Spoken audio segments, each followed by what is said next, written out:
did. It's all good. Good energy, man. I might have to roll out early though. Well, I mean, either way, we go talk that real shit as we do every Monday. So what's going on, fam? It's your cousin, your homegirl, Tanisha Peoples, live with talking real shit with my homeboys, my conspirators in crime, Mr. Jason B. Allen and Mr. Nehemiah Frank. And we also, y'all, today finna be lit. Today is about to be a lit ass show. We got Mr. Jason Rivers back with Tandem Ed and also Screal, homeboy from Detroit, doing dope things with Tandem Ed. How's everybody doing today on this first of the month? Wake up. Oh, that's such a good one. That was a good one. How's everybody doing? I mean, it's Monday, so Let me tell you, the week busy. Yes. Busy but blessed. It's been a great day. We kicked off with the students this morning with meeting with some school board members here. We made some progress, right? So it's definitely been a good morning to kick off Women's History Month. So of course we'll be continuing the celebration of Black history, right, as we uplift Black and brown women in our communities throughout time. So I just want to also shout out Women's History Month. Yeah, okay. around these parts we call it Motivational Mondays.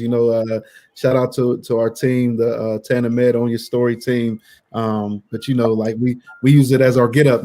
Hustle Mondays, and we got folks in New Orleans, Sess, and Newark, Najee that really been intentional about how we position our Mondays out. So Motivational Mondays get the week started right versus like kind of dragging into a Monday off of a weekend. It's like this is the start of something great.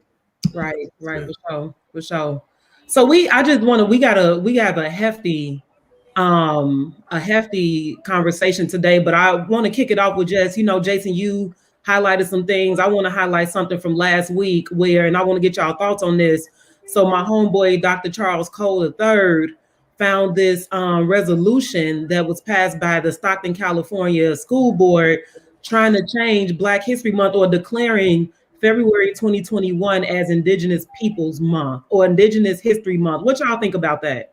Well, I'm so glad that you brought that up. Yeah. Well, go ahead, Jason. No, brother. I just wanted to say I'm so glad you brought that up because I shared something with you guys a little bit earlier this morning that I definitely think fits that. And brother Neo, I'm going to toss it over to you because it's going to connect with Tulsa. So go ahead, brother. Yeah, so it is totally going to connect with Tulsa because the 5 indigenous tribes, the history that we don't learn about these indigenous tribes is that they actually owned enslaved Black African people, and that there were African people that were dragged along the Trail of Tears and that also died, and their stories were never told or exposed or taught in schools, period.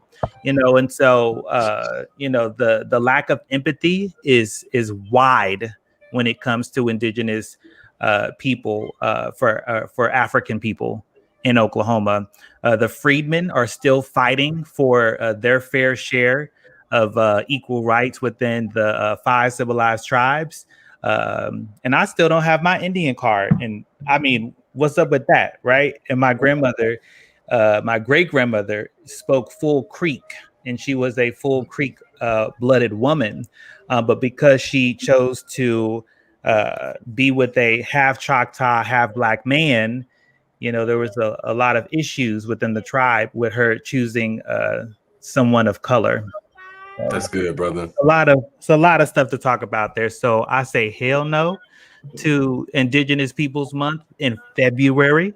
If they want to put it somewhere else, that's cool. I'm cool with that. Right. Like you ain't have hella months to choose from. Y'all want to just like, come on. Like, just like the irony for that month to be chosen. I'm like, clearly someone was not studied somewhere, No, brother, that's of it was Black. The who proposed it was Black and probably not studied.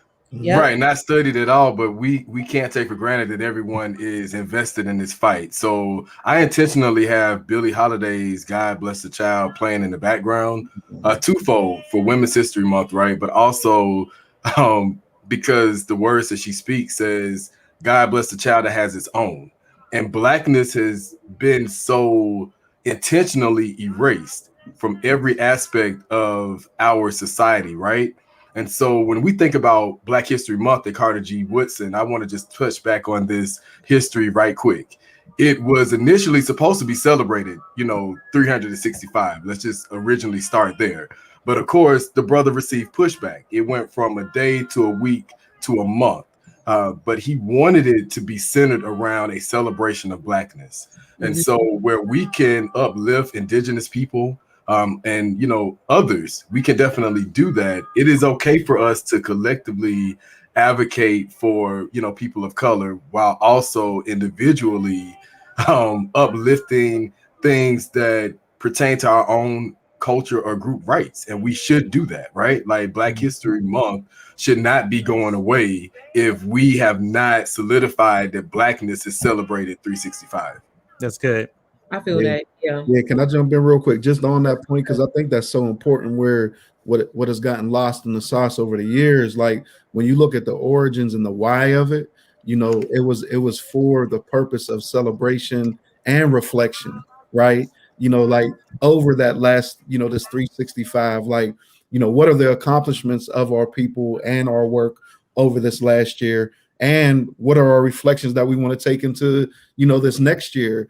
And the intentionality of both of those things happening versus like the narrative now where, because to your point, like it is 365, like we live it, we be it, every single day, every single week. And it's not just the time to focus on us during this month. We focus on us every day. Like my hoodie from New Era, like, I am Black history. Like we are Black history right now. And that's not something that we shut off. But to your point, brother, around, what does our reflection and celebration look like during this very specific time, which started as a week, then turned into a full-blown month. But you raise a great point, and not to allow other people to interfere and hijack on what that is. Mm-hmm. Right. So that's definitely if I could chime in just real quick and just kind of piggyback off that, like it's very interesting because like we are multifaceted, like with race identifying, right? But if we know that we want to extend Black history 365 days in American Western philosophy and society, like why not have Indigenous month, another month? Why what is the agenda to erase the Black history aspect of it? If we're trying to identify, just like I do it 365 days. Like February is honestly, it's just another month. Yes, society praise it and uplift it, but my lifestyle, who I am every day, 365 days out the year, is Black history for me. Just like Jason said, we are the history. We are creating that. So I just want to know what the agenda is of erasing Black History Month when our main initiative and goal should be 365 days out the year. And really, if Indigenous Month wants to be identified in another aspect of the month, because some of us have that blood inside of us also. So I think the issue is that like some Black folks, maybe the ones that are colorblind, I don't know, they see Black American history is American history, and it should, and yes, we do agree with you. However, we have to make sure that there is a month so folks can be reminded, because it slips out of their consciousness, right? Because they're white folks. Just keep 100. They're not proximate to Black folks. There's this one Black boy that was in Oklahoma, in a suburban school north of Oklahoma City, about 45 minutes outside of the city. His white teacher told him that his shirt was racist, and the shirt said the shirt said Black King on it, right? Had the African continent printed on there, red, black, and green.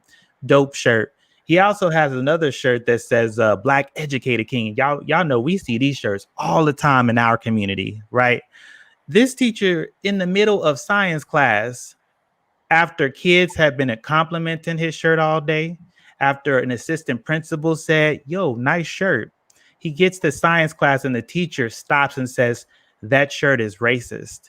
And then the teacher says, if I were to wear a shirt that said white queen, y'all would be in an uproar. This is what the teacher said. I talked to the boy's mom. I actually interviewed her like a few days ago. But that's not even the worst part, y'all. The worst part about it is the white kids, majority white classroom, the white kids in the classroom, all but one of them attacked the kid and said they agreed with their teacher and said, yeah, that shirt is racist. Can y'all believe that mess? And that's why we need a Black history. We have to be intentional. It's an intentional month for Black folks, for everybody to disrupt and to teach about Blackness and Black history, Black culture. Clearly, that teacher did not have any history whatsoever. So she couldn't even understand why a Black kid would wear that type of affirming shirt. So, you know, I'm gonna push back just a little bit because there are Black people that do the same thing. And one of the questions in the chat, you know, centers around Black people being the indigenous people. And I think that our history is lost in the fact that, one, a lot of us don't even know it. And so when we think about the work that collectively all of us on this platform right now are doing, how many of us are in classrooms? A lot of educational leaders and activists are outside of the classroom, and we need that. But how many school board members, right, are connected to movements where we are actually, and I'm going here because I go here every show, about changing the curriculum, because we can celebrate Black history all of February, but what are the teachers teaching? What are the parents getting connected to learn about Juneteenth and Kwanzaa so that they can actually do the teaching at home? Because that's where it starts. I wanted to just throw that out there as well, that everyone plays a role in the erasure of Blackness. And so what are we going to do about that? Well, I agree. So I just want to say I agree with you 100%. Like I don't see where the pushback is, because I mean there's absolutely brothers and sisters out there that aren't teaching Black history. We went, you know, I met a brother a few days ago. He said, man, I don't care nothing about that Black Lives Matter stuff because we don't even care about our own people. And I just thought, like, dang, you know, like I really wish we had time to like sit down and explain it with you, explain this to you. But I'm like, brother, I really don't know you. Let me just move on with my day. Like we were at some place, you know, buying stuff. So, but yeah, I hear you. Let's go ahead and get into the conversation, because I think this is a segue in today's topic and the importance of knowing the history and how the history shows up presently. Because today we're talking about how Black kids are the new cotton, right? So just as a foundation, I just want to drop, you know, a few data points, because I think people again don't connect the past to today's present. Right. How education, all of these things that people think exist in silos are actually connected to not only keep Black people oppressed, but to keep making money off our backs, you know, keep like making us work for the low. So a couple of things, I did a little bit of homework this morning, right? So the first thing is Black men and women account for 52% of the prison population in the United States. That's number one. Number two, the average compensation per hour is 14 cents. Wow. Number three, Black students are suspended and expelled 3 times more than white students. And that starts in preschool. That's just not like 3rd grade, 8th grade, that starts in preschool. So it's like, damn, y'all suspending, you know, kids at 5 years old, whatever, you know. So also we have to acknowledge the fact that Betsy DeVos rescinded Obama era guidelines that protected these students from these unfair discipline practices. Number three, once these kids are suspended or expelled, they're less likely to graduate from high school. They're also more than twice likely to be arrested. Number four, I think this is number 4. I don't know, y'all. I'm just going off. But the mass incarceration industry annually averages $182 billion. It's a $182 billion industry. And the big thing that I want to highlight for y'all is, for those of you that love teachers unions, our beloved Chicago Teachers Union invested in the private prison industry. And they were put on blast a couple of years ago. When they were put on blast, they like, oh, we gonna take the money out, right? So I want y'all to do y'all research, look into, you know, these other unions or other, you know, gatekeepers or other, educational bureaucracies that are investing in our kids' incarceration. So I just want to lay all that out. Let the juice loose into this conversation, y'all. So let's talk about this concept and what y'all think, y'all interpretation of Black kids being the new cotton now, given all of that information and how they're, pushed through the system to the school to prison pipeline. So I'll say the first thing I do want to address real quick is if you have a 401k, you need to see where your money is going and how it's being invested, because your 401k may actually be connected to somebody's private prison somewhere. So that's good, brother. Just make sure you check that out. And now I'm ready for the conversation. Yeah, we freeing the people today. Yes. Facts.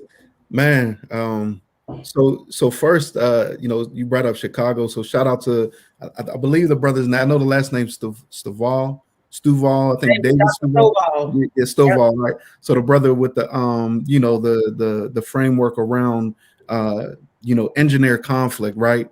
And really what is produced within our education systems, and to your point around the school to prison pipeline, the intentionality of how systems sometimes consciously, intentionally work in unison and sometimes work separate. And I think, he gives a really strong case for, how school closings tied into displacement produce the conditions that we oftentimes see, present in many behaviors in many communities. And then the one who oftentimes is targeted is the individual. And what we don't talk about is all the systems, all the policies that create conditions that produce a behavior. And so, and that's a narrative that's gone on over and over, in this country's history, right? And so when you talk about, it's a powerful statement around, Black babies being the new cotton. And we just think about, the exploitation of Black bodies. Like, when has it ever been safe? And when has the Black body ever not been deemed as a threat within the society, right? And all of those things are problematic. And, I have once came across somebody that said, now I'm not saying all educators, right? I'm talking about the system of education as we know it in this country, but I'm not talking about all individual educators. But I am absolutely talking about the system education and basically the correlation between what police are to Black adults and community, but oftentimes teacher being to Black babies in school systems, right? So when we talk about the intentionality of how you produce a system that gets these absolute results, it's not by accident. There's intentional processes that are in place that produce these end outcomes, and that's beyond, like, when you say a union, a teachers union investing in what I heard you say that they are invested in, just the levels of insult and how problematic that is, to our people. So those all things are just kind of running through my mind right now, like as you bring the conversation up. And when we talk about our country, this country, even as it relates to business and capitalism, like new cotton, like, so now literally we just become the product. And without the exploitation of our experience and our stories, like, this country, how does it produce business? How does it produce income? It needs something and somebody to exploit. And that's the problem. And so I think today's conversation is a powerful one of really, who and what looked to protect against that in the past. What were the shortcomings around those movements? How were those movements attacked? With the COINTELPRO and all of the other stuff, right? But the last thing I'll say is, so what can we learn from the past, and what might we face as we do what we do in 2021? Let's go. Let me chime in on that, because this is a touchy topic and discussion. Shout out to Chicago, our national chapter, New Era Chicago out there, Brother Taji and Eric Mobley out there, man, and Queens doing tremendous work. They're actually inside the schools also with their Building Young Kings program, mentoring the youth, especially the Black males and Black women inside the Chicago school. And here in Detroit, where we originated the Building Young Kings and Queens program on the east side of Detroit, inside of Persian High School. And it's touchy because the reason I say this is because the youth will be the ones that lead and change the dynamics inside the school system, right? And sometimes we know all the technical sides and everything behind everything, but sometimes the actions and the movement comes from the youth.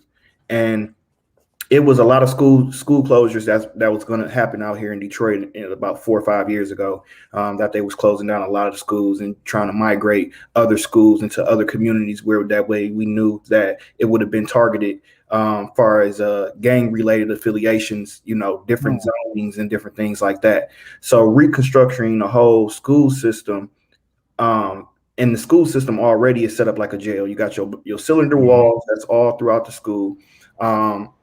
You got security here in Detroit. We have actual Detroit police. Well, it's a Detroit Public School Police Department Authority Department, which is a different entity outside of even the police, but who is also ran by an ex-Detroit police officer, actually a chief. And all that is basically setting up for we look at it as the prison to school pipeline to the third grade reading efficiency through just anything. Our education system, our education system has definitely been torn down, especially in Detroit. Detroit progressed a lot of great minds globally that, a lot of people that are in powerful positions are originated from Detroit. Myself, I was born and raised in Inkster, right outside of Detroit, and understanding through Tandem Med, where we have we did a Charles H. Wright Museum, and this kind of ties all in back into the school. Inkster High School was actually a part of integration. It was one of the first schools to be integrated with black and white. Inside of my community, they tore down our school system. Mm-hmm. They came in and tore down our education system. After I graduated, roughly about 2-3 years, roughly before 2010, our high school that is history, American history, with it being showcased in the Charles H. Wright Museum in Detroit. And I never knew that until 2020. I never did the whole tour. I always went to the Charles H. Wright Museums, did presentations and stuff, but actually going through the tour of the Charles H. Wright Museum, I actually seen a piece of me where I went a part of American history and dealing with integration. Mm-hmm. They don't want us to know about the history in our education. And where would that led me if I would not, learn or wanted the opportunity to learn about who I am, where I'm from, or who I'm going to become inside of this society. And that right there is the main thing that leads us to the prison pipeline. It's because it's the educational structure of them not teaching the youth, identifying racial, whatever, identifying your history, your people history, and being taught your history by your own people that want to do the due diligence of educating themselves. Right. As in, we have people that look like us that don't want the best for us. Right. That part. Don't want the best for them because the way they identify and see themselves as in the mirror. Right. And some people hate, themselves due to other reasons. It's really cognitive behavior. So even inside the school is going down to mental health. Cognitive behavioral therapy is one of my biggest things. The reason why I am who I am is because of mental health. And advocating for that. So going into the school system and teaching these young kings and queens who they are, but not teaching them what to think, but teaching them how to think. Yeah. Right. And so I want to touch on what Coolio had brought up about the 4 out of 5 Black kids, and then tie into the cotton, the cotton parallel of how that affects us today. So my family, my grandparents, now they're from rural Louisiana. They needed some help, out there in them fields and construction and all of that. And so my grandmother, she had 17 kids. Wow. Right. I believe I have 9 uncles. Yes, 9 uncles. out of the 9 of them, 7 of them have been incarcerated. Just think about that, and think about the numbers that Kulia had brought up about the 4 out of 5. Yep. Now, to take it a step further, okay, y'all, to take it a step further, I remember asking my uncles or my cousins, I'm like, yo, what was you doing? What did they have you doing when you were incarcerated? What were you doing? He said, oh man, we was doing some contracting work. Yep. We were out building freeways. I said, you were building freeways? He said, yeah. And then the craziest thing, my uncle actually said that, yeah, there was this white man, and he was making like $40,000-$50,000 a year, and I knew more about it than him. I was helping him out, and I totally believe my uncle, because my grandfather, who came from Louisiana, he was a mason. Not only was he like, they poured concrete, they were part of rebuilding the Black Wall Street, and he passed that trade down to his sons. And so his sons got incarcerated. So when his sons were incarcerated, like, they were working for free, practically. Free labor. Even like when it comes down to the farming. And if you look and you look at prisons all across the country, these Fortune 500 companies are literally buying cheap labor right here in this country. And folks over here hollering about China and these slave camps and all of this other stuff. I'm like, yeah, that matters too. You know, but I'm like, we literally have camps right here in this country where we're not paying anybody anything. People making wheelchairs, they're making all kind of stuff. It's really a shame. It speaks to how that's how we do it. No, I was just saying, first I want to remind everybody, if you feel in this conversation, definitely like it, comment, share it out, because this is an important conversation, as we said in the beginning. So, y'all share this out, because these are conversations that we need to have in order to, again, attack the history of enslavement, but also attack this capitalism that's living off our backs, that's keeping us poor, but living off of, so we gotta. And if I can, I do want to add, and I don't want to cut you off, but I just want to. Okay, I'm writing my notes down. I want to make sure we draw this line very clearly, so folks aren't saying, "Oh, well, they're just being dramatic. Racism is over." No, like, we're literally drawing the line, because if you think about it, my uncles, they were born they're born just during the time of integration. So there's the Black Wall Street, where the educated Black folks were all together. They were doing their own thing. But the second integration happened, and our Black kids were bused to all of these other places. Our Black teachers were sent to these hostile white schools, right? Because every time there was some white kids in the school, they would trickle out because they were leaving the school because they didn't want to go to school with Black kids.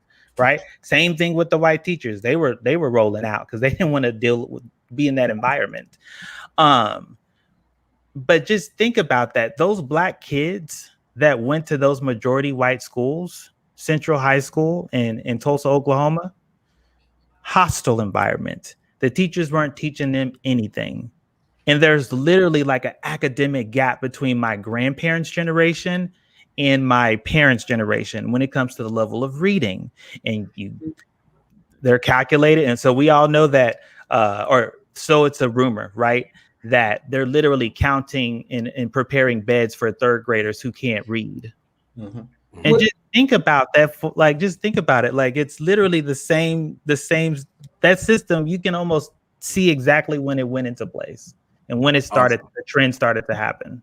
And so I'll just go ahead and add. I'm gonna reclaim my time right quick. I want to take us to the book of the Second Founding. So this is by Eric Foner. Is Foner for those who may want to check this book out. And it reads these words. It says, during Reconstruction, the United States made its first attempt, flawed but truly remarkable for its time, to build a society on the ashes of slavery. Some of the problems still haunt American society till today. So what are these problems? The inequalities of wealth and power, terroristic violence that we just saw, the insurrection at the Capitol, going back to the video that I spoke to from the Nation of Islam about Black separation and Tulsa, and how this insurrection was purposely done to remind Black America, to remind white liberals that when Black people get too much power, this is what we do. We're going to come in and destroy and burn and kill and shun and instill fear, right? Because this is historical, because they've done it before.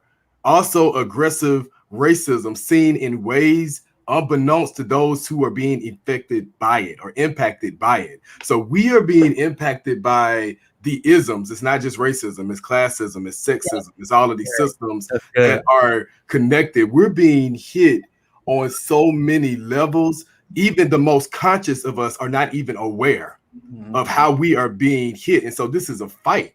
That's why I keep saying that, you know, Neil, you said, oh, people gonna think we dramatic. We goddamn right have a need to be, because we are at war. We are literally in a battle right now where people are taking on Capitol buildings across the nation against voter suppression, and teachers are giving up their careers so that Black children are not being pushed back into schools that are overcrowded, that don't have good infrastructure with lead water, that are going to kill them anyway. So I'm saying all this to say that history repeats itself. So now in knowing this, we know it repeats itself.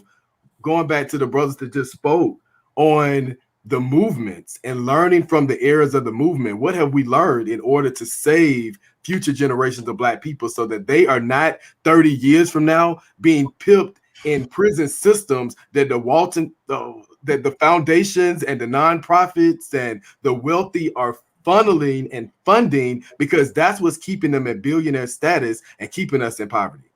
But let me ask y'all this, because I think that part of conquering this system is to understand the specific ways that they are oppressing us, right? And so we know kind of the tactics of the historical tactics they used during COINTELPRO. And then last week I was watching this documentary about how they use drugs during those doing like COINTELPRO to basically cause that division. So I want to connect that to, when we talk specifically about what they're doing in our schools, the over and under identification of our kids as special needs and forcing these so-called drugs down their throats. And it reminds me of when I was a case manager and I was working with at-risk youth, and specifically those in a juvenile detention center, and every day they had to take their meds, right?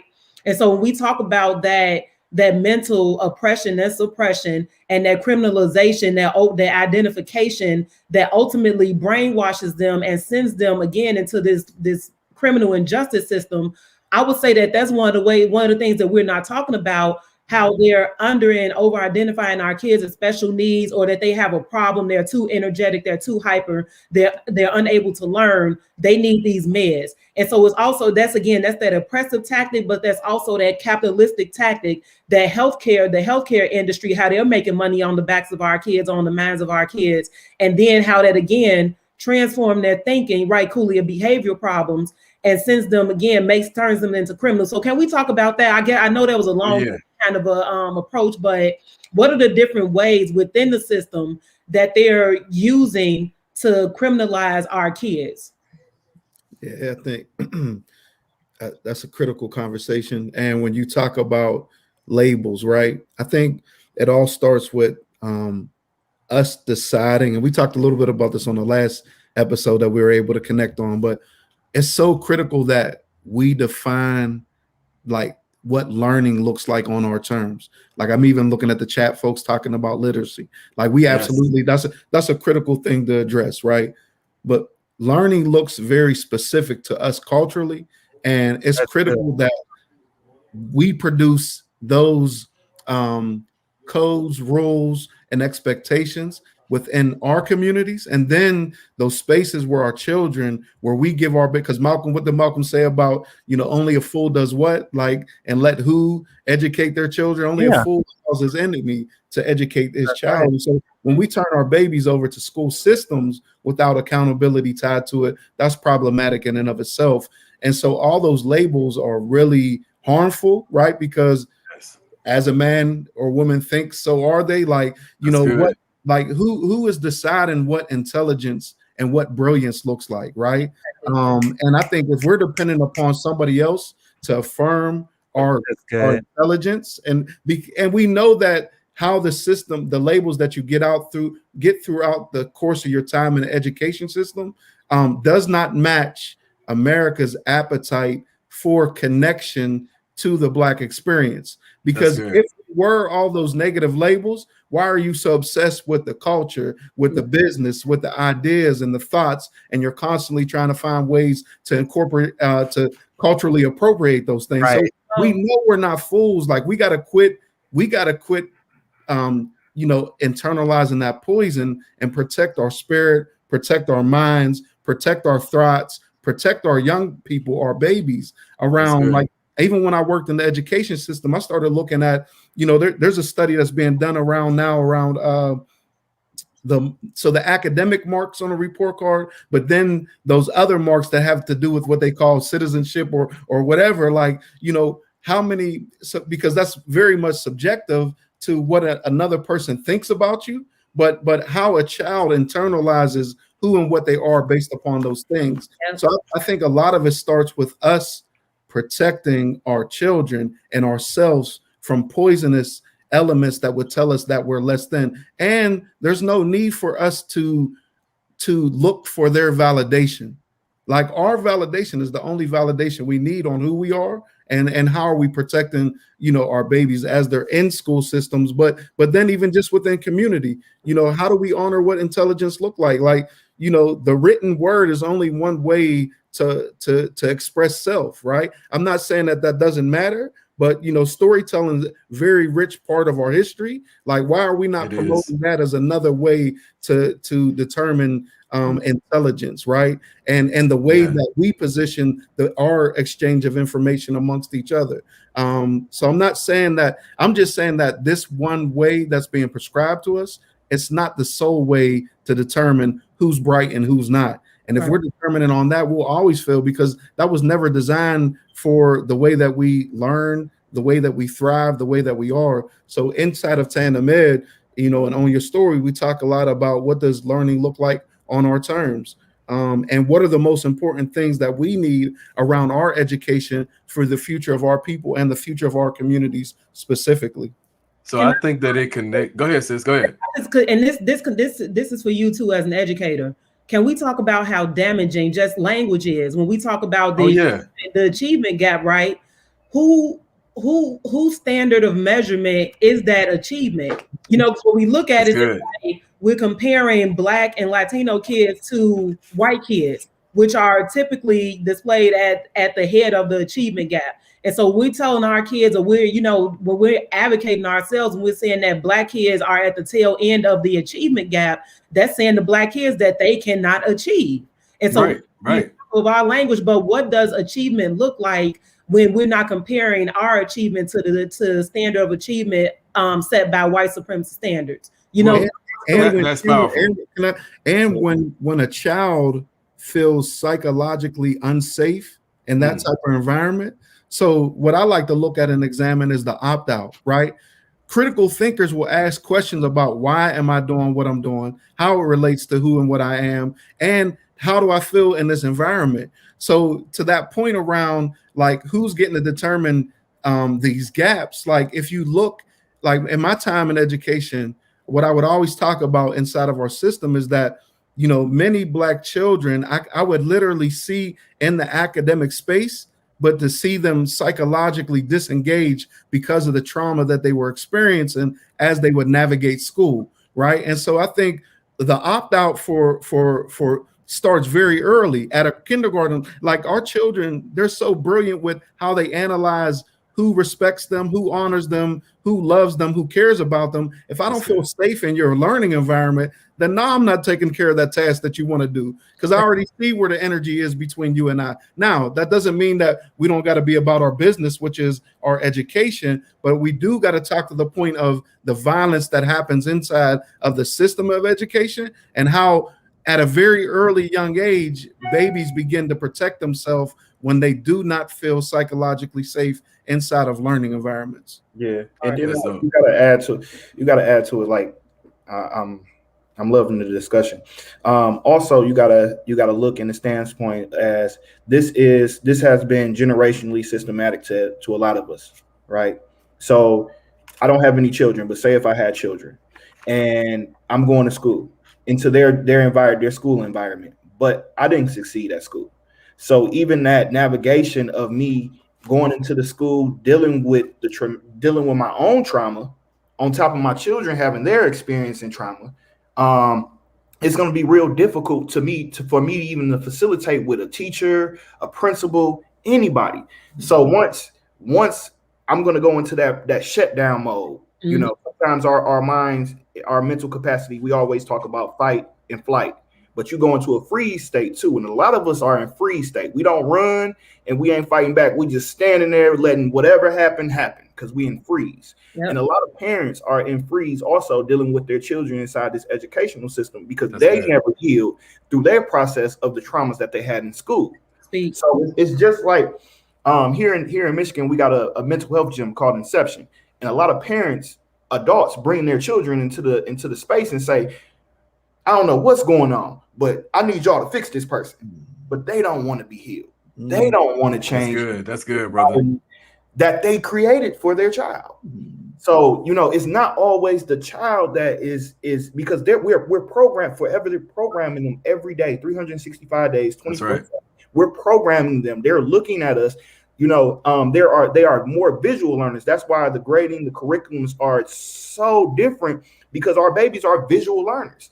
Like they coming out of the womb learning how to work a whole cell phone and your whole computer. They probably, if a baby really wanted to do something, they might have hacked this Steam yard at 2 years old.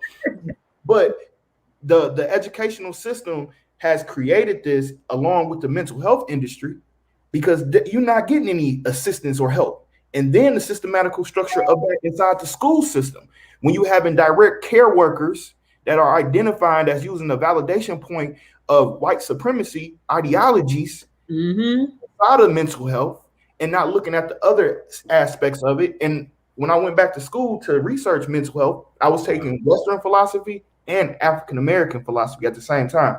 And all my contradictions to my black professor that was teaching me the Western mental health structure, I was teaching him African-American and going back and forth with him.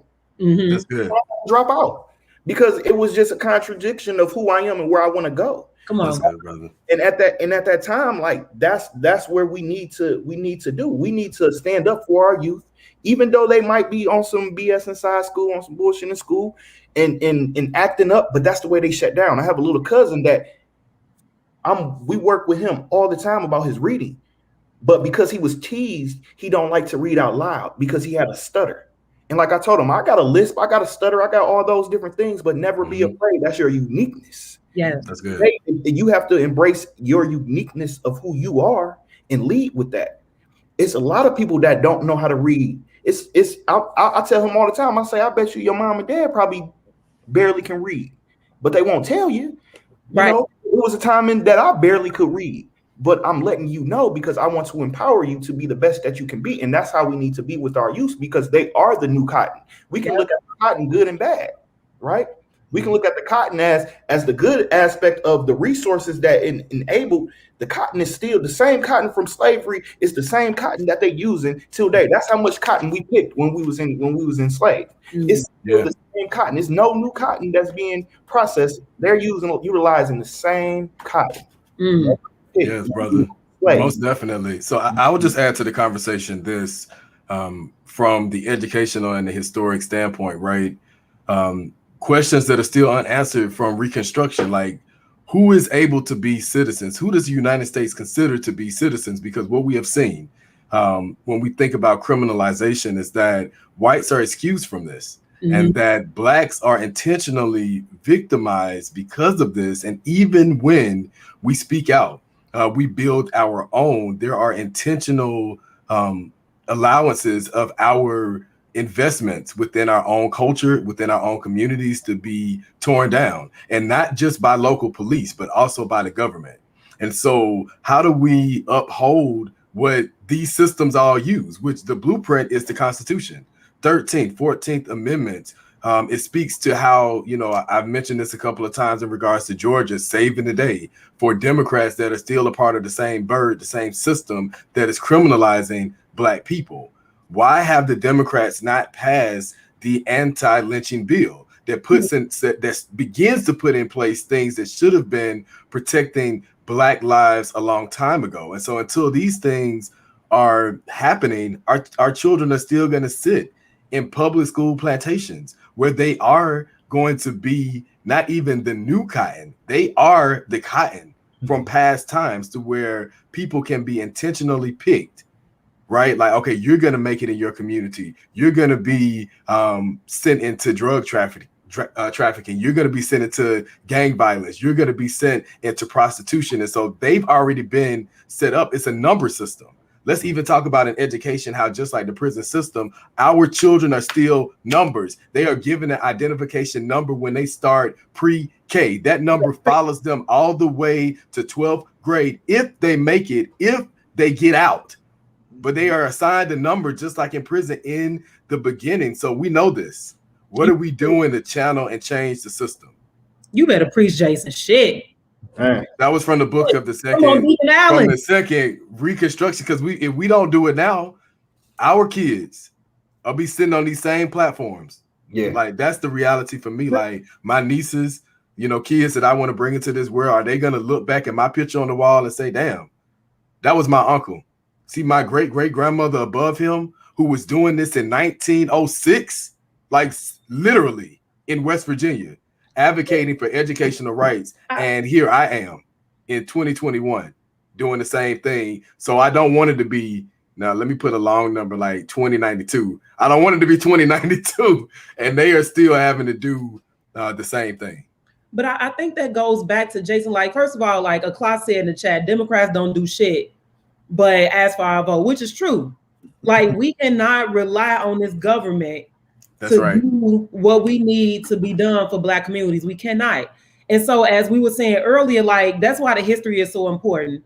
That's why it's important to examine strategies that we put in place before, troubleshoot what went wrong, definitely understand where the government and how the government infiltrated to destroy those movements and strategies, and reframe and reform them so that we can prevent that infiltration today. Because again, our kids, if you're talking about schools, our plantations, which they are, where can they be free? They can be free in our communities through our own systems of education, which we've done them before through freedom schools, through HBCUs. We've done all this before. So why aren't we doing this stuff now? I feel like, you know, there's nothing wrong with having the same conversations. I think that in having these conversations, we're trying to drive these points home that we have the power. We don't have to give them power. We shouldn't trust that power to these systems that have continuously oppressed us. And so what do we need to do? We need to build for ourselves, despite the fact that they will constantly attack us. We cannot let those attacks discourage us from supporting our kids and building our own community. So that's what we need to do. And I want to get into, I know that we've had you guys on before, but I really want to get into how Tandem Ed is supporting some of those practices and principles on building within our communities, because this is what we need and we need it now. So let's talk about the work that y'all doing across the country. You know, Screal, I know you in Detroit, we hear about Detroit all the time. Detroit is so rich with Black history, you know, and it's been torn down by the systems that, you know, again, seek to oppress us. So talk about the work that's happening in Detroit and nationally through Tandem Ed. So Tandem Ed has an initiative called Own Your Story, which is a narrative building piece that is generated inside the Black community, pro-Black initiative ran by actual community members from the actual community. Target group is roughly between that 14 to 28 age group. But what that does is once Tandem Ed comes into the community to build the relationships with the community organizations, community business owners, any influencers inside the community. They never come in, you know, as anything saying this is what we want to do. It's always asking how can we assist and enhance the vision that the community has. So with Own Your Story, it's just like that. Own your story. So as inside Detroit, we facilitated the pilot program here back in 2020, and we went out and trained a group of influencers that became ambassadors, so fellows that became ambassadors. And what they did was went through a 6-week program of education, learning quantitative and qualitative marketing behaviors and structures, taking surveys, learning about data and marketing and research, things that they probably indulged in on their own or learned in school. But we took it to another level with bringing professionals in and teaching them these things, which led them the charge to go out into their community and collect surveys with inside the Black community to see what do they people want to see done inside the community. So we're looking futuristic. It's not the now, it's the what are we becoming or who are we becoming. Through that process of the own your story, it's like the butterfly, the caterpillar to the butterfly, as Jason always say, this metamorphosis process. In that process here in Detroit, we created the initiative Detroit is Us, with so much history being from Detroit, with it being connected right there by Canada. We take these, like I'm right here. If I look out this window right now in the location I'm at, I'm looking at the Ambassador Bridge. I'm right here by Canada in downtown Detroit right now. And we take these for granted because it's just what we was born in and what we seen. But the community identified 3 major things that they wanted to see done with inside the Black community. And here in Detroit, those 3 pillars were learning on Black terms, which was education, because our education system inside the schools and just period inside households just naturally has been tore down and not discerned correctly. Financial, building generational wealth. So starting your own business. And what does that look like? Building generational wealth is a broad statement. What does that actually looks like? So we brought different experiences and initiatives to the community for them to actually have something tangible, not just saying this is what you asked for, but then we also facilitated another pillar was health and wellness. Just like we were speaking about the pharmaceuticals and different things like that. People wanted to learn how to grow their own food. They wanted to learn how to meditate, all these natural states that our body can heal ourselves, learning about herbs and the nutritions that the earth provides. So these are 3 main pillars that the community out of these surveys asked for. So what we did was, from that initiative, we did different experimental events.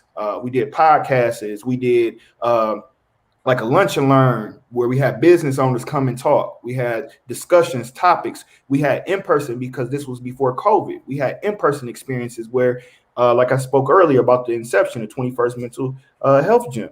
Like we took them to the actual inception, rented out rented out the building and had them have a whole day to themselves to experience these things.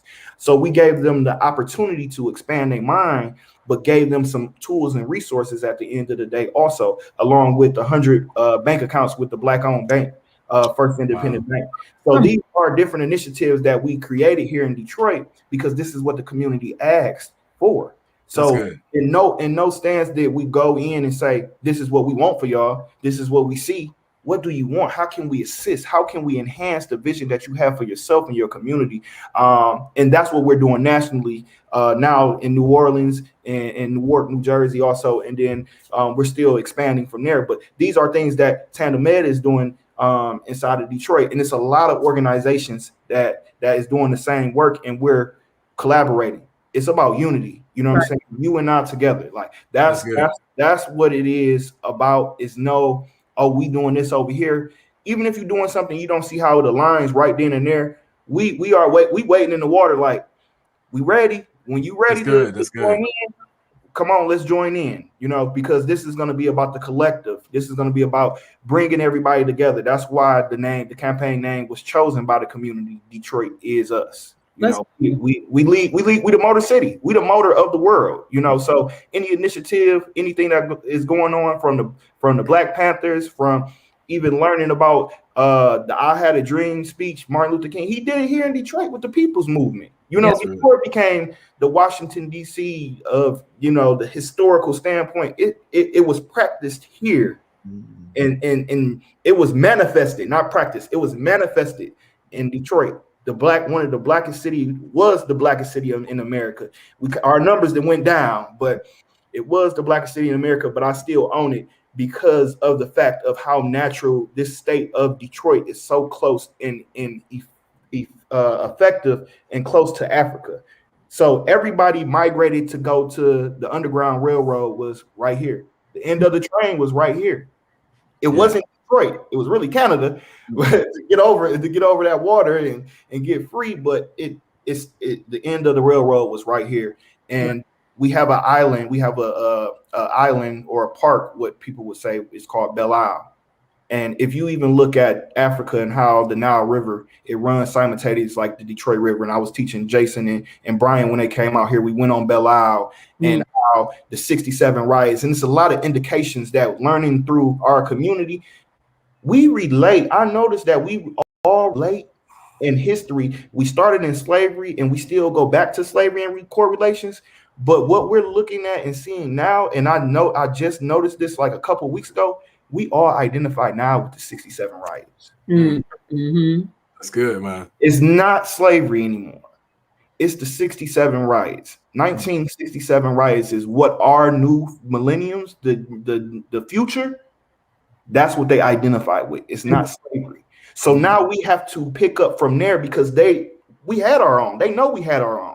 Right. They want to talk about slavery. They want to talk about ownership. How do we get back to Tulsa? How do we get back to Greenwood? Stop telling me about slavery. Right. I know that. And I'm going to keep shutting it out because I know where I was at, but this is where I'm at now. I have the opportunity to be who I want to be and create what I want to create. And even though it's going to be systematical things and barriers, but I need your support, ancestors. I need your support to let me know that it's okay. I'm not afraid if they're going to burn this mug down again, but we're going to continue to protect and continue to build and continue to thrive. I'm not afraid of that. That was history. History always repeats itself. But guess what? Our story, our own, what we're going to say and what we're going to do. So that's good, brother. Going over at Tandem Ed and you know, being as the great leadership from Jason and Brian and, you know, phenomenal leadership from everybody, Sister Tracy, Cara Marie, everybody that's a part of the initiative and Tandem Ed family. Like, I definitely appreciate the minds that's intersecting to come together from all groups. Like, it's not, this is a national company. People are from everywhere. And we're able to build and identify together, and collectively is the biggest thing that we have been able to do, is to educate our people. And we don't know everything, but every day that we wake up, we're actually learning together, reading book studies, all these different things, because we have to teach each other every day. Yeah. Every day. Just at 12:57 right now, somebody came out with a new curriculum that needs to be in our public schools. Come on. Most definitely, brother. I just wanted to interject right quick and say that we have a lot of work that can be done. And so I want to commission the people to do this. When we think about, you know, what this generation of youth can identify with, getting that economic power, because again, you know, going back to, you know, the book of the word today coming from the second founding, that power is in dismantling the systems that oppress us. And so this is something that I want people to do. We talked about, you know, how children, Black and brown children, are disenfranchised in public schools. You know, our brother was just talking about a curriculum getting ready to drop. But here's the thing. When we look at contracts in public schools, I used to be a district administrator, and I learned this, right, being in the system. There is a very low number of, let me use Georgia, because that's where I am, for an example, 3%. Atlanta public schools. This is, now we know Atlanta the capital. This is the Black Mecca. This Wakanda. 3%. Gwinnett maybe 2.5%. No one above 10% of minority contractors in their districts. And when I'm giving this number, because they'll say, "Oh yeah, we have all type of contracts," but we want the real contracts, y'all. We want the contracts around real estate, right? Because that's environmental justice for our kids. We want the contracts for farming. We talk about this poor ass food that these kids are getting in schools, but the contracts are going to people that don't look like our children, let alone care about them. So what are the contracts around farming, mental health, health support, curriculum? Where are the contracts for these things? When we talk about celebrating Black history, we're talking about decriminalizing Black youth. Put the money where y'all mouths are. And I'm not talking about the activists. I'm talking about the people that have power. Let me make that clear for those who are watching. This is what we need to be asking our elected officials. The people that are demanding our vote, we need to be demanding the money. Where is the money? We tired of hearing about slavery. We ain't hearing about slavery unless we're hearing about reparations. Run the bags. Run the bags. Run it. Look, hey, y'all, we getting ready to. First of all, I want to point out the fact that while Screal was talking, Jason was down there looking like a proud uncle. Like he was looking real proud. I was like, look at him, just grinning. He was. I was just taking notes, and he was just looking like that's the work right there. Hey, as he should, because I think that again, when we talk about, we're not just having these conversations, like we're presenting real strategies in these conversations, and so that's one of the takeaways that we want people to leave with these conversations of how to do it. You may not necessarily you might not have a tandem ed in your city, but you can, incorporate tandem ed practices.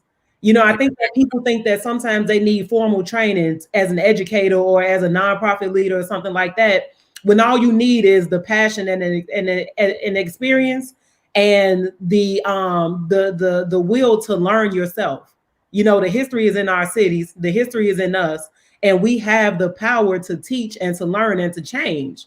And so that's all we need. And so when we're talking about real strategies, they don't have to be anything that's, perfect, or, they may not necessarily be curriculum. They are the lessons and the experience and the history within us. So I just want to point that out, when we have these conversations during the show, that everyone has the ability to be an educator. Everyone has everyone's should still be open to learning.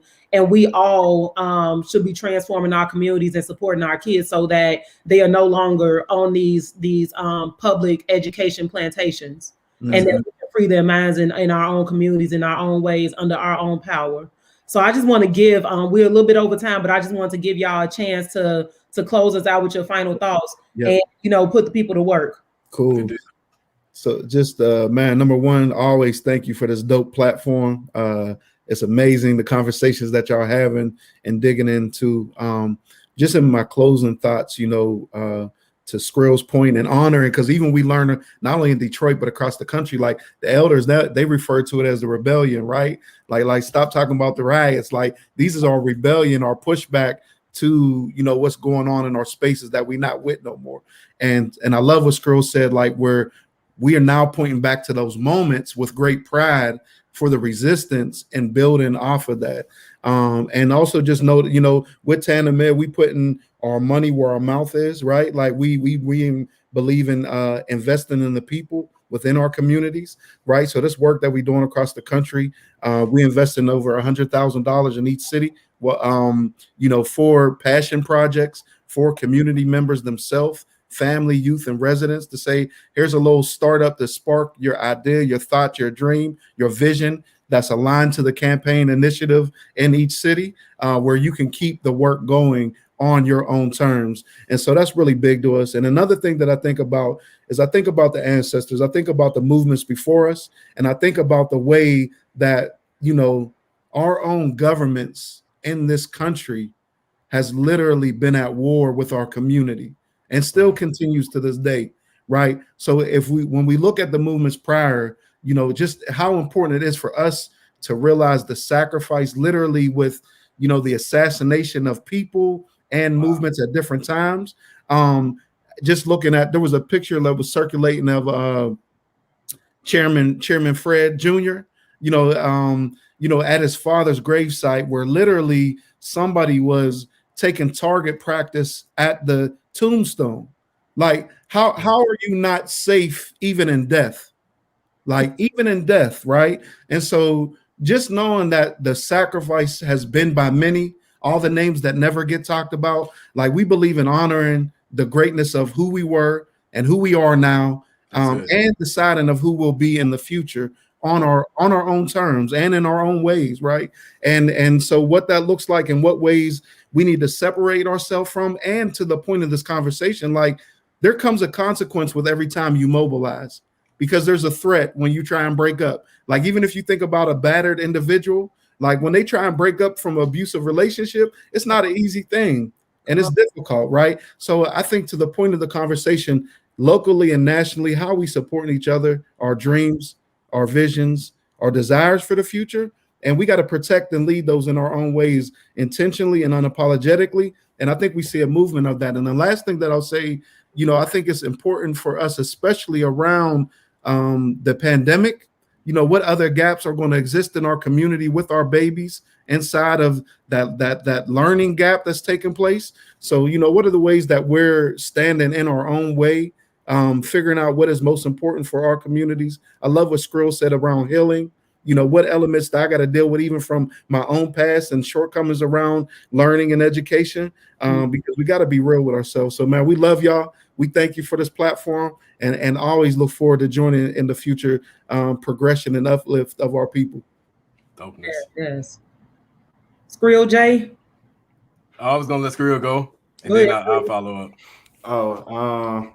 Man, I just wanted to say peace and love to everybody that did tune in. Appreciate the opportunity to be a guest on the show and talk that real shit. I don't have no filter, so I think that's why. I think that's why the public service. I ran for city council out here, and I think that's why I was too real to really be inside. Even though I'm able to be in multiple rooms and decipher information and give it back to the community. But some people don't want that to happen. They don't want certain information to get back to the people. So I definitely understand that. But guess what? I'm going to get the information other ways and bring it back to the people. And I got some great information. I wrote down that book, The Second Founding. So I'm going to check that out. I'm going to get with the source booksellers up here in Detroit and give me a copy of that and indulge in that. And I'm going to definitely be in contact with you and pick y'all brains off that book. So I definitely want to just say any jewels that was dropped today to any of our viewers, just do your own research. Self-learn off of what we spoke. Just don't take our word verbatim, but definitely enhance what we have spoken about and share that information with your family, friends, and your community. And let these topics of discussion be enhanced, not just today, but for the future. That's dope, brother. Tanisha, I'm going to try to be 1 minute. I do want to say that the Atlanta Student Coalition is going to be continuing this conversation on Thursday at 6 p.m. Atlanta on our Facebook page. They're going to be meeting with a city council person and civil rights attorney, Gerald Griggs, to talk about policies that are needed to be changed, especially voter suppression, and what the youth would like to see done around those things. I also would tell everyone to check out my blogspot, professorjballen.blogspot.com. I'll be putting out my review and my thoughts on some things that we didn't get to touch on from this episode. I'm going to be doing that weekly. And so I'm definitely going to go into infrastructure and systems because, again, everything is not televised for the revolution. So check that out there. And these were my last words. Everyone is invested in Blackness. Only a few of us are invested in protecting, uplifting, and cultivating our Blackness. And so for those of us who are on the ground doing the work, continue to support us, connect with us through the Bright Beam Network and others. And again, shout out to all of our women, my sister who's back this week as we celebrate Women's History Month and uplift Black and brown women, especially during this time. So those are my thoughts. All right, y'all, we finna head out of here. I just want to, again, remind you guys to like this broadcast, share this broadcast, and join us next week. We're here every Monday at 11 a.m. Central, noon Eastern, talking that real shit. Unless, we state otherwise, we want to accommodate our dope guests that come on. So, if we change the time, we'll let y'all know. But we're here every Monday again, 11 a.m. Central, noon Eastern. Share the broadcast out and go check these pages out for real. Like, we ain't just out here plugging because we want to be celebrities. Like, we're actually doing the work here. So check out Tandem Ed, check out Ed Lennon, check out Black Wall Street Times. All of our activism with Bright Beam is on voicetoaction.org. I'm writing on education.post and my educationpost.org. And my blog is Hope and Outrage. So again, that's where we're talking about the issues. That's where we're doing the work. So y'all make sure y'all follow us, share it out, and join these broadcasts, these conversations every week. So until next Monday, thank you guys so much for tuning in. Screal, Jason, thank y'all so much for the work that y'all doing, brothers. Like, we love y'all to death. Thank y'all for coming on. We appreciate y'all all day, every day. Screal, I'm gonna pop over to Detroit on you. I'm gonna pop over on you. But yeah. So we'll check y'all next week. Everybody be good, and until we see y'all again, go out and do the work. That's right.